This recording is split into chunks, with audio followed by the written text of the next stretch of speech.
Bom dia ao candidato Guilherme Boulos. É um prazer falar com o senhor. Bom dia, Datena, a você e a todos os ouvintes da Band. O Boulos, eu nunca tive a oportunidade de conversar contigo, mas como entrevistei muito seu pai, né? Eu falei muito com o seu pai, conversei muito com o seu pai, entrevistava seu pai todo dia. Até que um dia eu perguntei, falei, mas como é que é a história do seu filho virar político? Ele falou assim, cara, ele saiu de casa. Ele com 16 anos falou assim, eu vou sair daqui e vou virar político. É isso mesmo? Você começou desse jeito? Foi mais ou menos isso? Ou foi exatamente isso? Pai, eu quero ser político. E o seu pai é um gênio, né? O seu pai é um dos maiores gênios que eu conheço, é um dos maiores infectologistas que eu conheço. É um cara que deve ter uma personalidade meio diferente da sua. Mas você saiu de casa e ele parece que, não sei se na época foi diferente, mas na resposta que ele me deu, com a cabeça que ele tem, parece que ele encarou numa boa, foi isso ou não? Foi isso, Datena, foi isso. Meu pai, para mim, foi uma inspiração. Ele e minha mãe, os dois são médicos infectologistas. Bom, sou filho da classe média paulistana, meus pais médicos, professores universitários. E com 18, 19 anos, resolvi sair para ir viver junto com o sem-teto, viver junto com quem não tinha casa. Na verdade, não era nem uma escolha política, sabe, Datena? Eu vim ser candidato agora à presidência da República quase 20 anos depois. Foi uma escolha de vida. Acho que todo mundo quer dar algum sentido para a sua vida, quer deixar um legado para os seus filhos, alguma coisa. O que você vai deixar, né? Eu, desde muito moleque, pela própria educação que meus pais me deram, sempre muito solidária, muito generosa, eu vi os problemas sociais como meus. Sabe? Eu nunca achei normal passar numa esquina e ver alguém jogado na chuva, no sol, sendo humilhado debaixo de um viaduto. E fui encontrar as formas de expressar isso. Na verdade, eu acho que ninguém acha normal. Mas muitas vezes as pessoas não sabem o que fazer com esse sentimento. A forma que eu encontrei, no primeiro momento, foi montar um grêmio estudantil na minha escola, fazer reivindicação. Depois eu fui amadurecendo isso, desenvolvendo isso, e tomei uma opção de vida aos 19 anos. Fui morar numa ocupação de sem-teto, que é tão mal compreendida, um movimento que sofre tanto preconceito. Ontem, no debate da Band, aliás, parabenizar a Band por ter feito o debate que outras emissoras não querem fazer nesse momento, que é essencial para a democracia. Mas ontem veio de novo piadinha com invasor, invade casa dos outros, de gente que eu acho que não sabe o que é alguém revirar o lixo para comer, alguém morar debaixo de uma ponte, alguém não conseguir pagar aluguel no final do mês, ter que escolher entre botar comida na mesa ou pagar as contas. Eu conheço essa realidade pela minha opção de vida, Datena, não de ouvir dizer.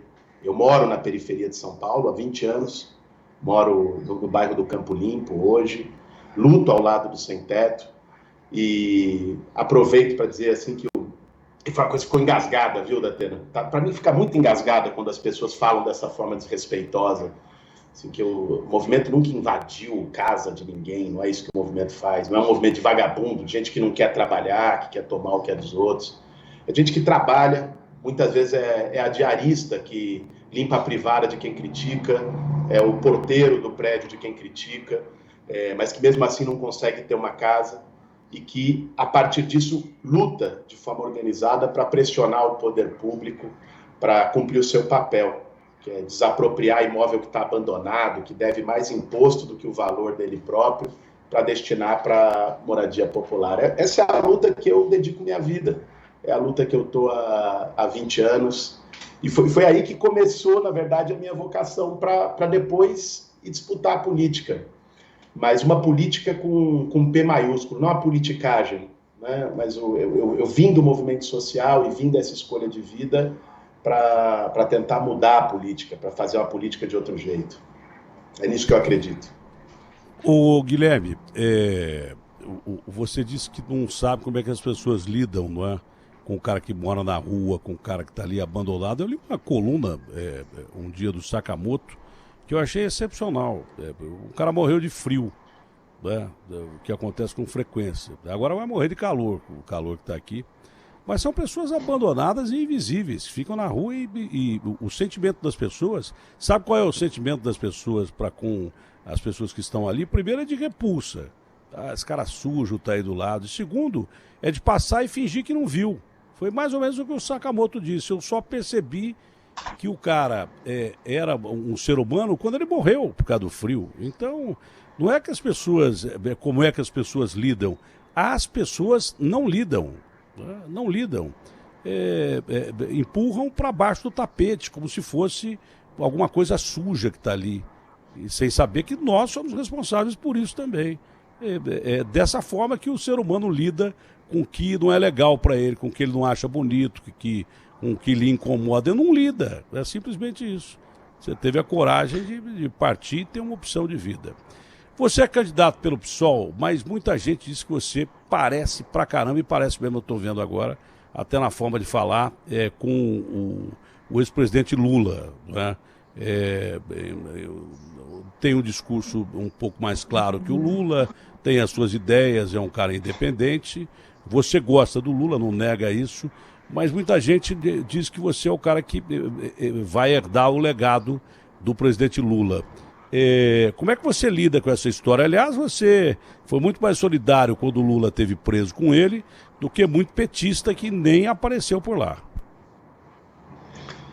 Olha, Datena, o Lula é uma liderança popular no Brasil, fez coisas importantes no seu governo, né? E o que eu acho é que o que foi feito contra ele, aliás, acho que hoje todo mundo sabe, né, que prenderam o Lula, condenaram ele daquele jeito para tirar ele da eleição de 2018 e deu no que deu, né? Enfim, acho que quando eu cumpri aquele papel no momento da prisão dele, fui lá para São Bernardo, defendi contra a prisão dele. Não é uma questão de você, sabe, assinar embaixo em tudo que ele faz. Eu tenho diferenças em relação ao Lula. Tanto é que eu estou no PSOL, né? Eu acho que ele poderia ter feito mais coisas, ter enfrentado mais, por exemplo, os bancos, os juros escorchantes que a gente tem no país. Isso teria criado mais condições para fazer políticas sociais. Poderia ter feito uma reforma política, né? A gente sabe como o Estado brasileiro é governado, as oligarquias, os esquemas. São algumas diferenças que eu tenho, mas respeito muito a trajetória do Lula, alguém que veio de baixo como metalúrgico, torneiro mecânico, se tornou presidente da República, e construo a minha própria trajetória, olhando também para frente. Eu acho que o Brasil precisa pensar o futuro, ainda mais nesse atoleiro que a gente está hoje. E numa pandemia, né? Administrar uma cidade como São Paulo no meio de uma pandemia, nunca ninguém viu isso. Nós vamos ver agora, né? Tivemos lá a gripe espanhola em 19, eu não sei como é que foi a administração da cidade, mas era outra cidade. Hoje está entre as 10 maiores cidades do planeta. Então, você administrar São Paulo, que é o terceiro orçamento da União, mesmo com o terceiro orçamento da União, você vai encontrar dificuldade pela frente, porque é uma pandemia, o mundo está encontrando dificuldade, e quanto maior a cidade, maior o problema. Claro que são os problemas quase que inatingíveis. Quanto ao aspecto do Lula, o que você acha que o Lula errou? Porque não tem dúvida que gente da esquerda roubou, mas gente do centro roubou e gente da direita também roubou. Você acredita que o Lula não tenha roubado, mas tenha permitido que alguém tenha metido a mão no tacho? Porque desse saco aí, dificilmente teve algum partido que pode ter sido preservado. Os caras meteram a mão no tacho mesmo, né? Tanto que acabaram totalmente com qualquer operação de polícia e esse tipo de perspectiva, porque a classe política exagerou. Eu pensei que não fosse roubar tanto agora durante a pandemia. E teve vagabundo que meteu a mão no dinheiro mesmo durante a pandemia. Você acredita que o Lula sabia de alguma coisa que acontecia no governo dele, de alguns desvios que aconteceram? Eu repito, não só no governo do Lula, mas aconteceu em tudo quanto é lugar. Por exemplo, muita gente bebeu na fonte lá da Petrobras e não era só de esquerda, né? Era de centro, de direita e daí por diante. O que você acha da posição do Lula desse aspecto aí? Atena, eu acho que o Lula foi condenado injustamente. para tirar ele da eleição. Depois o Sérgio Moro vira ministro do Bolsonaro, que é o juiz que condenou, se beneficia do seu ato.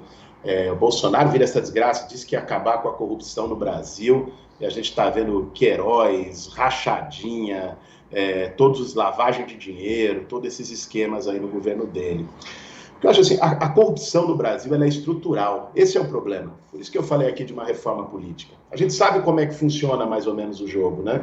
Assim, empresa, grandes empresários, empreiteiros, vão lá, pagam campanhas eleitorais, seja diretamente, seja com Caixa 2, depois quem se elege, já se elege com o rabo preso com essa turma, e depois isso significa favorecimento em licitação, isso significa aprovar uma lei que favoreça essas pessoas, isso em todos os níveis do Estado brasileiro, né? Por isso que é preciso entrar lá sem ter rabo preso. O que eu estou fazendo agora nessa campanha para buscar a Prefeitura de São Paulo ao lado da Luiza Erundina é justamente isso.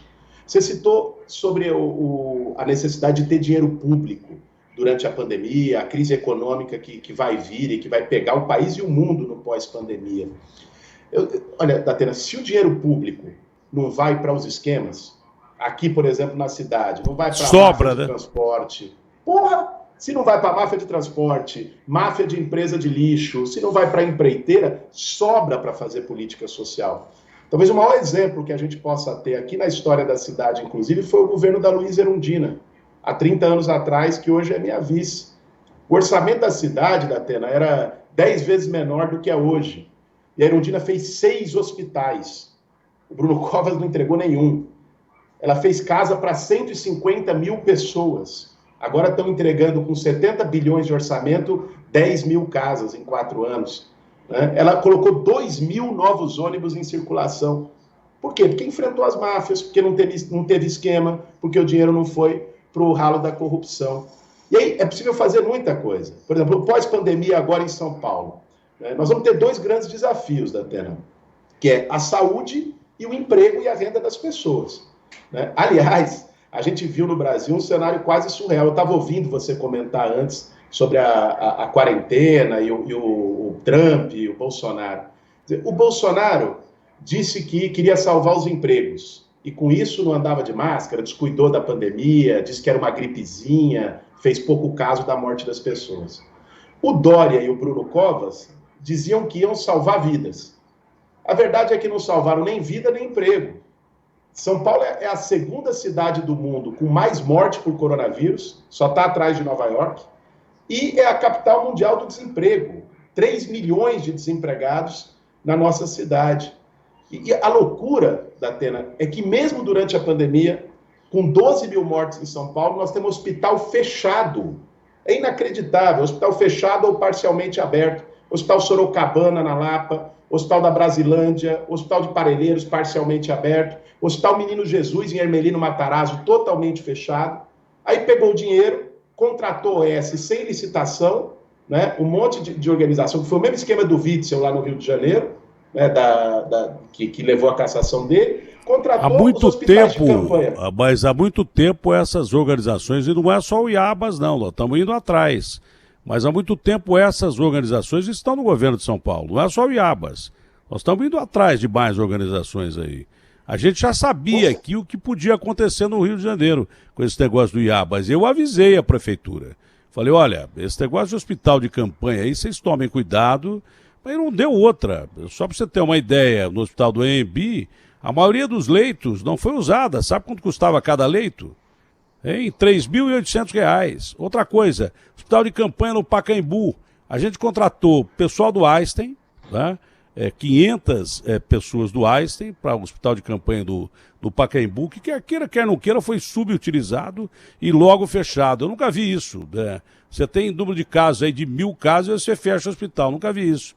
E contrataram ao mesmo tempo leitos do Einstein pagando 2 paus. Então era mais fácil você ou recuperar esses hospitais ou terminar aí rapidamente esses hospitais que você falou, tentar reabrir. Ou então, como é que você pode contratar pessoal de um hospital para um hospital de campanha e ao mesmo tempo alugar vagas do Einstein? Eu não entendi isso. A preço de 2 mil leitos, quer dizer, é uma coisa que até hoje eu não entendi. Mas, Guilherme, Sobre, eu não sei se você quer terminar, mas sobre o debate de ontem, não é? Como é que você considera a sua performance, a dos outros candidatos? O tempo é pouco para falar, são 11 candidatos falando ao mesmo tempo, mas você acha que no balanço do debate da Band, qual é a sua análise? Olha, Datena, só terminando a outra questão, que você pontuou muito bem, né? Teve um caso até de uma organização social que estava recebendo 3 milhões de reais por mês para gerir uma UBS que estava fechada. E o dinheiro que foi gasto em hospitais de campanha poderia ter sido gasto para equipar aqueles hospitais, e isso ficaria para a cidade. Os hospitais de campanha já foram todos desmontados. Agora, sobre o debate, Datena, olha, assim, eu acho que, apesar dessas dificuldades que você coloca, é pouco tempo, não dá para aprofundar as propostas, acho que deu para ficar claro que nós temos dois campos, né, na eleição de São Paulo. De um lado, está a turma do Bolsodória, aqueles que querem repetir 2018 em São Paulo. Tem os que querem fazer da maior cidade do Brasil um puxadinho do Palácio do Planalto. Eu fiquei impressionado, Datena, com o Celso Russomano. Não é querendo aqui criticar, falar dos outros, mas eu fiquei impressionado. O cara vai para o debate para ficar puxando o saco do Bolsonaro. E ficou o debate inteiro fazendo isso, sabe? Sim, olha, tem que ter dignidade. Não pode fazer isso. São Paulo precisa de um prefeito, de um líder, não de um puxa-saco, né? Então, o Russomano ficou nessa. Aí você vê, o Bruno Covas representa o Dória, né, que é um desastre. Então, um quer que o São Paulo seja puxadinho do Planalto, o outro quer que São Paulo seja puxadinho do Palácio dos Bandeirantes. Acho que o que a gente deixou claro ontem é que a nossa candidatura é aquela que pode evitar uma tragédia Bolsodória em São Paulo, né, que a maior cidade do Brasil tem um prefeito, né, e não um sub do presidente ou do governador. E colocando as nossas propostas, que é inverter prioridades, priorizar a periferia ser o centro do orçamento, ser o centro das preocupações, tem dinheiro para fazer política pública se a gente combate os esquemas, né? Tem dinheiro para fazer uma renda solidária, foi uma proposta que eu coloquei de maneira muito enfática ontem no debate. Nós temos, não tem cabimento que a cidade mais rica da América Latina, as pessoas revirem o lixo para poder comer. São Paulo tem dinheiro para garantir isso. Só hoje tem 17 bilhões parado em caixa, Datena, né? Gente com fome na cidade, faltando respirador em hospital, faltando médico em UPA, em UBS, e tem 17 bilhões em caixa. É falta de olhar, é falta de prioridade. Eu acho que se o prefeito fosse para a periferia, se ele andasse, conversasse com as pessoas, e não digo só o Bruno Covas agora, os prefeitos de forma geral, eles teriam outro olhar. Eu, além de morador da periferia, de participar de um movimento social que atua na periferia, para mim não é uma estatística. São meus vizinhos, são meus amigos, é onde minhas filhas estudam. Então, assim, eu sei qual é a situação. E tem uma situação de abandono. Por isso que eu já também cravei essa posição junto com a Luísa Erundina, ganhando a eleição da Atena. Eu não vou ficar fechado no Vale do Anhangabaú, numa sala com ar-condicionado, até porque, como você, eu não gosto de ar-condicionado, né? E às vezes, quando estou em casa, uso calção igual nesse calor. Onde é que você vai botar a prefeitura, só para saber se você foi eleito? A prefeitura vai ficar lá, porque não tem que ficar gastando com não. mais prédio. Eu quero fazer uma prefeitura itinerante. Eu quero, a cada dia, claro, você vai ter que despachar 1 ou 2 dias da semana lá do Vale do Anhangabaú, você tem despacho com o secretariado, isso é parte da administração pública. Mas os demais dias da semana eu quero despachar das subprefeituras, quero despachar do Mboi-Mirim, eu quero despachar de Perus, eu quero despachar da cidade de Tiradentes, e não só ir na subprefeitura, o pessoal maqueia porque o prefeito está chegando, eu quero ir nos bairros, eu quero ver o problema, eu quero ser um prefeito que converse com a população e que escute as pessoas, fazendo inclusive orçamento participativo, para que o povo possa decidir quem sabe qual é a prioridade de um bairro, Datena, é quem vive lá. Se a prioridade, você tem lá 10 milhões, não vai dar para você fazer tudo, mas você vai fazer uma UBS, você vai fazer uma creche, você vai fazer uma praça, quem define essa prioridade é quem vive o problema. Não vai ser um burocrata no centro da cidade, né? Eu vou conversar com essas pessoas e escutar essas pessoas, assim que eu quero governar São Paulo. Guilherme, tá mais do que óbvio, né? Pela rede social você percebe isso, que há uma polarização muito grande no Brasil, né? É esquerda e direita, né? E o centro naquela posição que sempre ficou mesmo, vai para o lado que está virado. Mas é bem esquerda e direita. Os próprios números de campanha mostram isso, né? Temos o Celso Russomano de um lado, o Bruno Covas, que é o segundo colocado, e aí vem você e o Márcio França empatados, né? É claro que o voto de direita é muito mais aceitável para o Márcio França, porque ele não se define muito como esquerda, ele é centro-esquerda, tá? Seria centro-esquerda. Mas você acredita que dois candidatos, como o Russomano e... É claro que você não acredita nisso, mas eu tenho que fazer a pergunta. Se acreditasse, você não entrava ali na disputa. Mas se é possível que nessa fase passem dois candidatos da direita, o Russomano e o Covas, e que você e o França fiquem de fora, ou você acredita mesmo que você ou o França representem a esquerda contra um dos dois que estão na ponta da pesquisa? Porque a batalha só está começando, né? Olha, Datena, primeiro, assim, eu tenho uma pequena diferença de leitura com você em relação ao Márcio França. Eu não acho que o Márcio França é alguém de centro-esquerda. O Márcio França foi vice do Alckmin a vida inteira, agora estava correndo atrás para tirar foto com Jair Bolsonaro para tentar o eleitorado. O Márcio França apoiou o Dória em 2016, vale dizer, para ser prefeito de São Paulo. Eu acho que o Márcio França é o famoso biruta de aeroporto, onde o vento está indo, ele tenta ir atrás para ver se consegue uma oportunidade. Mas, enfim, nunca nas eleições de São Paulo, Datena, desde a redemocratização, a esquerda ficou em terceiro. Ou a esquerda ganhou a eleição, que é o que aconteceu em 88 com a Luísa Erundina, em 2000 com a Marta, em 2012 com o Fernando Haddad, ou a esquerda ficou em segundo em todas as outras eleições. Porque São Paulo tem um voto progressista de esquerda muito forte. Por isso eu não acho que nós vamos ter um segundo turno Bolsodória, um segundo turno Russomano e Covas. Eu acho que nós vamos para o segundo turno e disputar para valer para ganhar essa eleição como a candidatura de esquerda melhor posicionada na cidade de São Paulo. Olha, eu vou te dizer uma coisa, viu? Tem lógica o que você está falando aí, porque, por exemplo, os dois caras que podem apoiar, né, vão apoiar, devem apoiar. O Bolsonaro não sei se vai meter a mão na cumbuca, mas ele diz que vai apoiar um candidato de São Paulo, não sei, talvez não apoie não, né, porque pode ficar caro a conta para ele. Vai que ele elege, por exemplo, o Russomano e administrar São Paulo não é brincadeira, vai que o cara não der certo, ele se ferra na campanha presidencial, na qual, até agora, ele se apresenta como o candidato que tem mais chance de ser reeleito, por exemplo. É o único que pode ser reeleito, já que ele é presidente, né? A não ser que o Lula aí saia para a competição. Mas, enfim, o Bolsonaro não sei se vale a pena ele meter a mão nessa cumbuca aqui. Mas admitamos que ele meta a mão na cumbuca. Eu vi dados da pesquisa que o Bolsonaro tem a maior rejeição aqui em São Paulo, com 46%, e o Dória tem a segunda maior rejeição, 39%. Então, não sei se o apoio do Bolsonaro e do Dória para o Bruno e para o Russomano pode resultar em algo positivo, não. Tem esse detalhe. E você, pelo menos, tem um aspecto, né? Você não tem uma cola específica, apesar de ter um bom relacionamento com o Lula e tal, você tem ideias independentes. A sua vice, eu concordo com você, é muito boa, a Erundina realmente é muito boa, eu gosto muito dela. Você não tem uma cola específica com o Lula, você tem uma cola com a esquerda.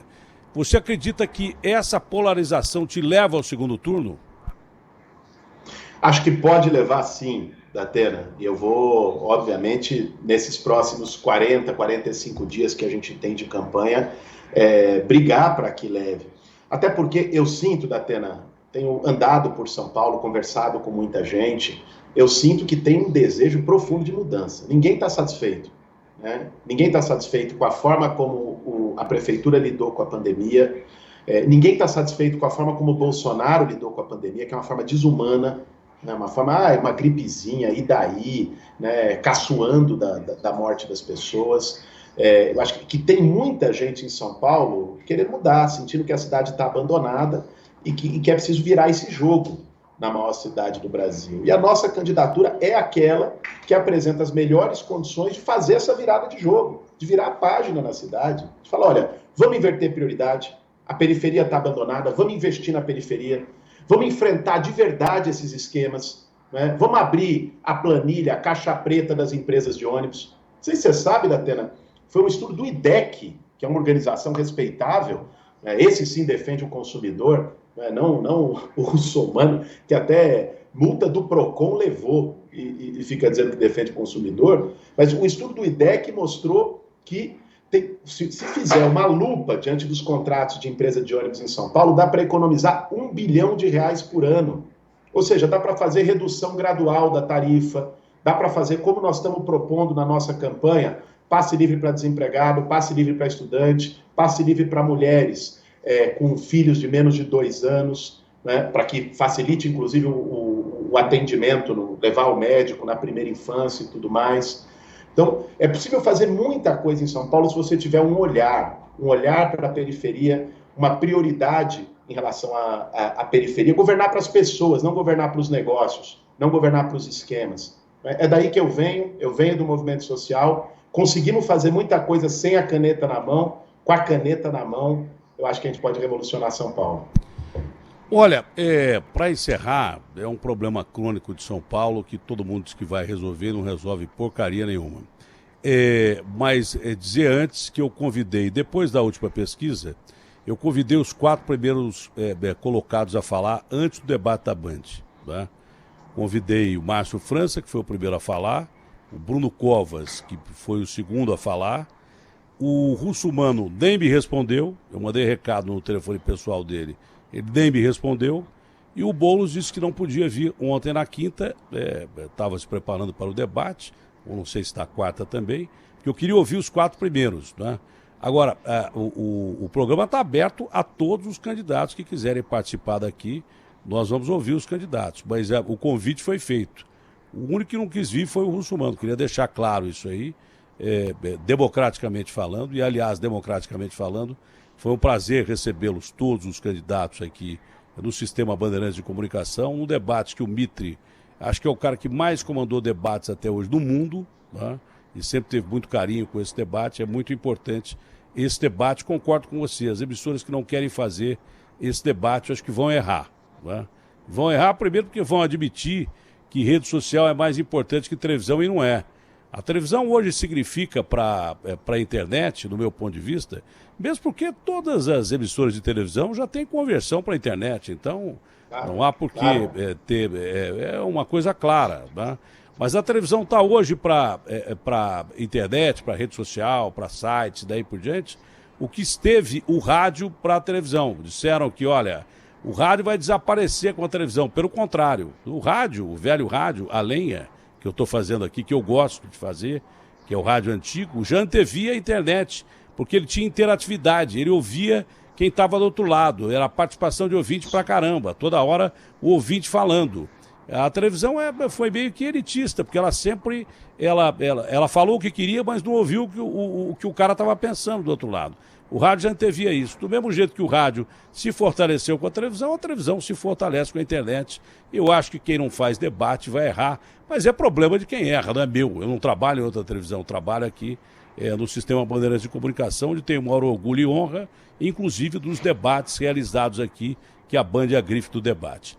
Para encerrar, aquele velho e tenebroso tema que ninguém consegue resolver, que todo mundo que fala que vai resolver não resolve.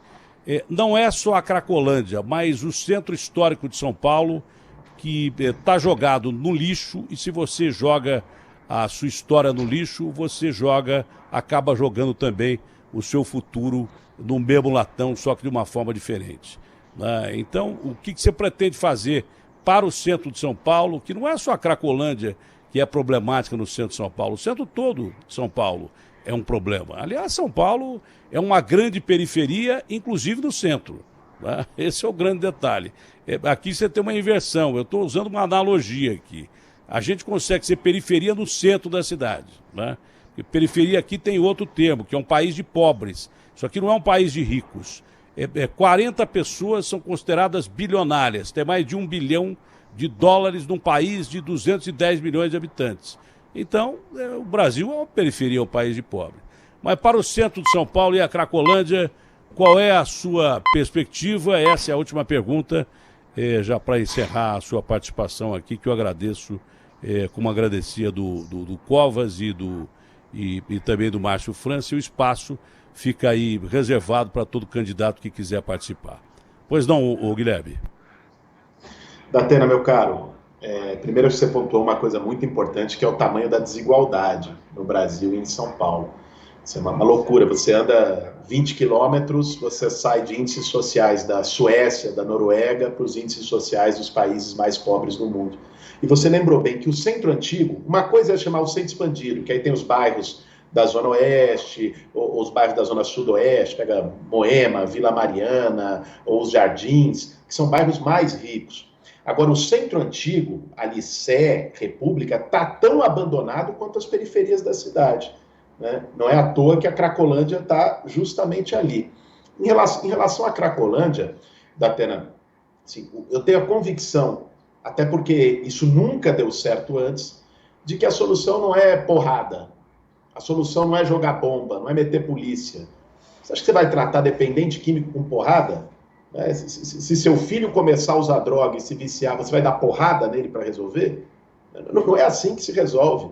A Cracolândia você tem que atuar de uma maneira combinada, que é juntar atendimento à saúde, fortalecer CAPS, fazer um atendimento de redução de danos, atendimento de verdade. Tem que ser, começar e fazer de verdade. Também não pode ser para inglês ver, aparecer lá e tirar foto.